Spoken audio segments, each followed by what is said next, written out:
লাচ্ছা সেমাই দিয়ে কেক তৈরি। অবাক হলেও আসলে সত্যি যে লাচ্ছা সেমাই দিয়ে কিন্তু দুর্দান্ত স্বাদের কেক তৈরি করা যায়। আসসালামু আলাইকুম, welcome to my page Sumaiya's kitchen. সেজন্য আমি একটা লাচ্ছা সেমাই নিয়েছি, আর অবশ্যই চেষ্টা করবেন আমি যে সেমাইটা ব্যবহার করছি সেটাই ব্যবহার করতে। অপর পাশে একটা মিক্সিং বোলে আমি 2টা ডিম ফেটিয়ে নিয়েছি, আর ডিমের সাদা অংশ আর কুসুম 2টা আমি একসাথে বিট করে নিব। যারা নতুন চাইলে সাদা অংশ কুসুম 2টা আলাদা করে বিট করতে পারেন। আমি যেহেতু আজকে সেমাই দিয়ে কেকটা তৈরি করব, সেজন্য আমি 2টা একসাথে বিট করে নিচ্ছি। যখন সাদা অংশ আর কুসুম কিছুটা ফোমি ভাব হয়ে আসবে বা ফোমের সৃষ্টি হবে, ঠিক সেই সময় আমি এখানে দিয়ে দিব হাফ কাপ পরিমাণে চিনিটা দিয়ে আবার এটাকে ভালো করে বিট করে নিব। আর আমি এখানে আস্ত দানা চিনি ব্যবহার করছি, আপনারা চাইলে এখানে চিনিটা একটু ব্লেন্ড করেও ব্যবহার করতে পারেন। ততক্ষণ পর্যন্ত বিট করব যতক্ষণ পর্যন্ত চিনিটা গলে না যাবে। চিনি যদি গলে না যায় তাহলে কিন্তু কেকটা অনেক বেশি ভিজা ভিজা হবে, কোনোভাবেই সুন্দর একটা কেক তৈরি হবে না। যখন সুন্দরভাবে চিনিটা গলে একটা ফোমি ভাব চলে আসছে, সেই পর্যায়ে আমি এখানে ব্যবহার করব ভ্যানিলা এসেন্স, আর অল্প পরিমাণে রান্নার তেল ব্যবহার করছি। আন্তরিকভাবে দুঃখিত অসাবধানতার জন্য তেলের যে জায়গায় আমি তেল দিয়েছি সেই ভিডিওর অংশটুকু আমার কাটা পড়ে গিয়েছে। এখন আমি এখানে সেমাইয়ের প্যাকেটটা খুলে নিচ্ছি, আর এখানে হচ্ছে আমি সেমাইটা দিয়ে দিব। আর আজকে 2টা ডিমের জন্য আমি এখানে টোটাল 2 কাপ পরিমাণে হাফ কাপ করে হচ্ছে টোটাল 2 বারে 1 কাপ পরিমাণে সেমাই ব্যবহার করব। আর আপনারা এই কেকটা তৈরির জন্য অবশ্যই সেম ব্র্যান্ডের সেমাইটাই ব্যবহার করবেন, তাহলে ভালো একটা রেজাল্ট পাবেন। এখানে আমি দিয়ে দিচ্ছি হাফ চামচ পরিমাণে কর্নফ্লাওয়ার, আর দিয়ে দিচ্ছি হাফ চামচ পরিমাণে বেকিং পাউডার। দিয়ে এটাকে একটু নেড়ে ছেড়ে মিক্স করে নিব, যেহেতু এটা চালাচালির অপশন নাই। এরপর হচ্ছে আমি ধাপে ধাপে এটাকে মিশ্রিত ডিমের ফোমের সাথে দিয়ে হচ্ছে হ্যান্ড উইক্স দিয়ে ভালো করে এটাকে মিক্স করে নিব। আর যেহেতু এটা সেমাই, এটা একটু দলা বেঁধে যাবে। এক পর্যায়ে হচ্ছে একদমই হতাশ হওয়ার কিছু নাই, তবে আশা করি ভালো একটা রেজাল্ট পাবো।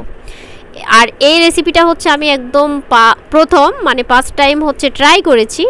করার সময় আমি বারবারই চিন্তা করেছি আমি হতাশ হব কি না। আলহামদুলিল্লাহ আমি হতাশ হইনি। দ্বিতীয় ধাপে যেই সেমাইগুলো ছিল, যে মিশ্রণগুলো ছিল, সেটাও আমি দিয়ে দিচ্ছি। দিয়ে আবারও এটাকে ভালো করে মিক্স করে নিচ্ছি।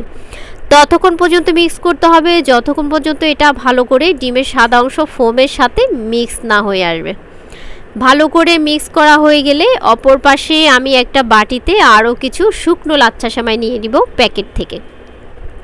এখানে হচ্ছে আপনারা আপনাদের পছন্দ মতো নেবেন। আমি এখানে অল্প পরিমাণে নিয়েছি, আর অল্প পরিমাণে এখানে ফুড কালার ব্যবহার করছি লাল কালারের। এরপর একটা কাঁটা চামচ দিয়ে ভালো করে এটাকে নেড়ে চেড়ে রঙের সাথে এটা মিশিয়ে নিচ্ছি, যেহেতু খুব সুন্দর একটা লাল টুকটুকে কালার চলে আসে।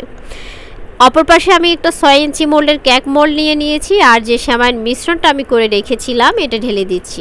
এটা একটু লিকুইড লাগছে, একদমই হতাশ হওয়ার কিছু নাই। এরপর এটাকে আমি ঢেলে দিচ্ছি, ঢেলে দিয়ে একটু নেড়ে ছেড়ে দিব, আর এটাকে ট্যাপ করে নিব। অপর পাশে যে আমি সেমাইগুলো কালার করেছিলাম ফুড কালার দিয়ে, সেই সেমাইগুলো এটার উপরে দিয়ে দিব। উপরে দিয়ে সুন্দর একটা ডেকোরেশন করে দিব।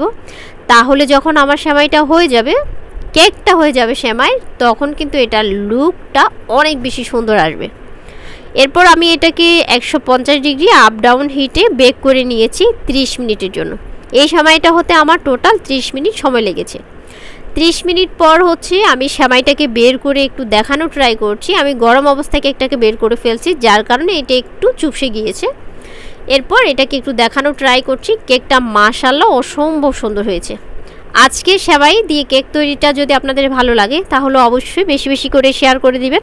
আর যারা আমার পেজে একদমই নতুন, অবশ্যই পেজে একটা ফলো দিয়ে দিবেন। নেক্সট টাইম নিত্য নতুন ভিডিও পেতে অবশ্যই আমার পেজে ফলো এবং ইউটিউব চ্যানেলে সাবস্ক্রাইব করে রাখবেন।